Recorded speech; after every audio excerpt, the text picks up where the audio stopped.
सर्वप्रथम सर्वांना श्री स्वामी समर्थ। आजचा अनुभव पुण्यातील ताईंचा आहे। या ताईंचे नाव सौ स्नेहल सतीश चौधरी असे आहे। या ताईंनी आपला अनुभव आपल्यासोबत केला आहे। खरंच खूप सुंदर असा अनुभव आहे। हा अनुभव ऐकल्यानंतर आपल्याला कळेल की खरंच अंतःकरणापासून जर स्वामींना काही करण्याची इच्छा असेल, स्वामींना आपल्याला काही द्यायचं असेल, स्वामींसाठी काहीतरी करायचं असेल, तर ती स्वामी ती इच्छा कशा प्रकारे पूर्ण करतात हे आपल्याला या अनुभवातून आज कळणार आहे। चला तर मग अनुभवाला सुरुवात करूया। तत्पूर्वी तुम्ही जर चॅनलवर नवीन असाल तर सबस्क्राईब करायला विसरू नका, कारण असेच रोज स्वामींचे नवीन नवीन अनुभव आपल्या चॅनलवरती येत असतात। आणि ज्यांना कुणाला आपले अनुभव शेअर करायचे असतील त्यांनी या नंबरवरती आपले अनुभव शेअर करावे। चला तर मग अनुभवाला सुरुवात करते। ताईंच्या शब्दात अनुभव सांगते। ताई म्हणतात, सर्वप्रथम सर्वांना श्री स्वामी समर्थ। महाराजांच्या चरणी त्रिवार वंदन। आज मी माझ्या जीवनात आलेला स्वामींचा अनुभव सांगणार आहे। तसे तर खूप सारे अनुभव आहेत, पण सर्वात आवडणारा अनुभव मला हा आहे। आमच्या घरामध्ये मी, माझे मिस्टर, माझे 2 मुले असा आमचा छोटासा परिवार आहे। आणि सासू सासरे वगैरे गावाकडे राहतात। आम्ही नोकरीनिमित्ताने बाहेरगावी राहतो। त्यामुळे आमच्या घरामध्ये महाराजांची सेवा मी आणि माझी मुले करतात। मिस्टरांना जसे जमेल तसे ते करतात, पण रोजच होते असं नाही। सेवा म्हणजे आम्ही फार काही करत नाही, पण मठामध्ये एकदा जाणे आणि नामस्मरण कंटिन्यू करणे आणि जे कोणी आम्हाला भेटेल त्यांना स्वामींविषयी आम्ही सांगतो। एवढीच आमची तिळाएवढी सेवा स्वामी आमच्याकडून करून घेतात असं मला वाटतं। आज अनुभव सांगताना खरंच तो प्रसंग आठवतो आणि स्वामींची अगाध लीला काय आहे हे लगेच कळतं। काय झालं होतं ना की केंद्रामध्ये सप्ताह बसला होता। सप्ताहामध्ये खूप साऱ्या सेवा असतात आणि 7 दिवस कसे जातात ना खरंच कळत नाही। माझी खूप इच्छा होती गुरुचरित्र पारायणाला बसण्याची आणि स्वामींनी ती करून घेतली। मी गुरुचरित्र पारायणासाठी बसली होती। मी घरचे कामं पहाटे उठून करायची। त्यावेळेस महाराजांच्या कृपेने मला मुलीला दुपारचे कॉलेज होतं, त्यामुळे सर्व काही माझं लवकर आवरत होतं। मी जायची आणि गुरुचरित्र पारायण वाचून यायची। त्यानंतर मी आरतीसाठी थांबून मग घरी यायची। असं माझं रुटीन चालू होतं। त्यानंतर जो काही याग असेल त्यासाठीही मी जात होती। असंच ज्या दिवशी चंडी याग होता त्या दिवशी मला स्वामींना काहीतरी द्यायचं होतं। अगोदर 2 दिवस मनामध्ये खूप असं विचार येत होता की आपणही द्यावं, स्वामींसाठी करावं असं मला वाटत होतं।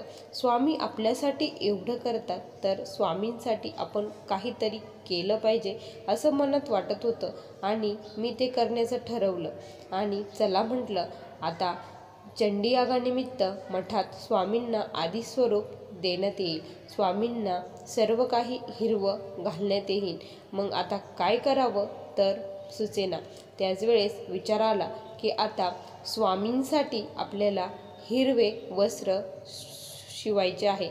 खूप छान मी बाजारातून कापड घेऊन आली आणि 2 दिवस अगोदरच मी तयारीला लागली आणि स्वामींसाठी मी हे वस्त्र बनवत होती।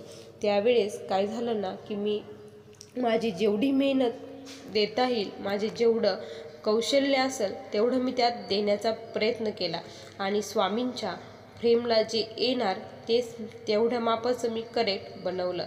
आणि सकाळीच मी जेव्हा गुरुचरित्र वाचण्यासाठी गेले तेव्हा मी ते घेऊन गेली आणि जे दादा महाराजांची तेव्हा पूजा करायचे मी त्यांच्याकडे ते देऊन टाकलं। स्वामींना आज हे परिधान करावे असे मी त्यांना विनंती केली आणि मी वाचनासाठी निघून गेली।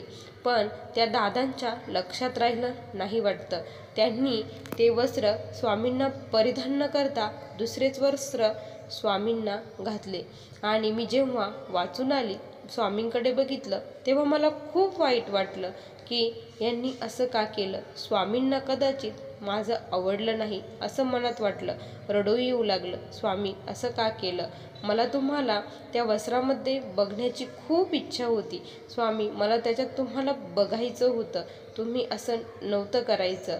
माझं जी काही सेवा होती, जे काही इच्छा होती ती तुम्ही पूर्ण करायला पाहिजे होती, अशी मी स्वामींसोबत बोलत होती.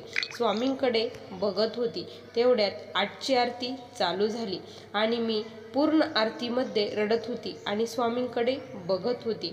त्याच वेळेस माझ्या असं लक्षात आलं की जे वस्त्र घातलेलं आहे ते उलटे घातलेले आहे. आणि मी आरती संपल्यानंतर त्या दादांना बोलली की दादा, तुम्ही हे वस्त्र घातले पण हे उलटे घातले आहे, ते उलटे झाले आहे. त्याच वेळेस सर्वांनी हो म्हटले आणि काय आश्चर्य ना की ते वस्त्र काढून घेण्यात आले आणि जे मी वस्त्र दिले होते ते स्वामींना घालण्यात आले आणि स्वामी त्यामध्ये इतके छान दिसत होते ना की बस सर्वांना ते खूप आवडलं आणि माझी इच्छा स्वामींनी पूर्ण केली. त्यानंतर मी स्वामींकडे एकटक बघत राहिली आणि खरंच स्वामी मला आदिमायेच्या स्वरूपात दिसले आणि स्वामींनी मला आशीर्वादही दिला. स्वामींची हसमुख झाले होते. स्वामी माझ्यासोबत हसत होते. स्वामींना माझं आवडलं असं स्वामी मला दाखवत होते. खरंच मला त्यावेळेस इतकं भरून आलं ना की स्वामी कशी भक्तांची मनात आलेली इच्छा पूर्ण करतात हे त्यावेळेस जाणवलं. अंतःकरणापासून स्वामींना काही मागितलं स्वामी ते देतात आणि स्वामींसाठीही अंतःकरणापासून काही केलं तर स्वामी त्याचा स्वीकार खरंच खूप छान पद्धतीने करतात याची प्रचिती मला आली. असेच स्वामींची सेवा माझ्याकडून स्वामींनी करून घ्यावी असे मला वाटते. आणि माझा दुसरा अनुभव असा आहे की माझा मुलगा जेव्हा छोटा होता तेव्हा त्याला खूप भयंकर ताप आला आणि या तापामध्ये आम्ही डॉक्टरकडे गेलो पण त्याचा ताप काही कमी होत नव्हता.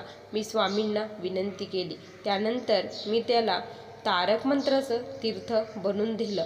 3 दिवसापासून त्याचा ताप उतरत नव्हता पण मी जेव्हा त्याला तारक मंत्राचं तीर्थ दिलं त्यानंतर 1 तासात त्याचा ताप उतरला आणि त्यानंतर त्याला परत कधीही ताप आला नाही. हा माझ्या स्वामींचा अनुभव मला आला.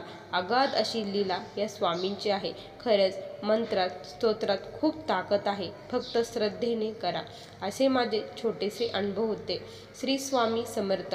बघा स्वामी भक्तांनो किती सुंदर छोटे असतात पण खूप सुंदर असे अनुभव स्वामी आपल्याला देत असतात. प्रत्येकाला हे अनुभव येतच असतात. असं कोणीच नाही की जो स्वामींची सेवा करतो आणि त्याला एकही अनुभव आलेला नाही, स्वामींची प्रचिती आलेली नाही.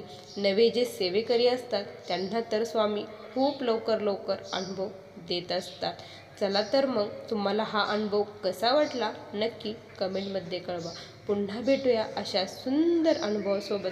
तोपर्यंत सर्वांना श्री स्वामी समर्थ. जय जय स्वामी समर्थ. श्री गुरुदेव दत्त.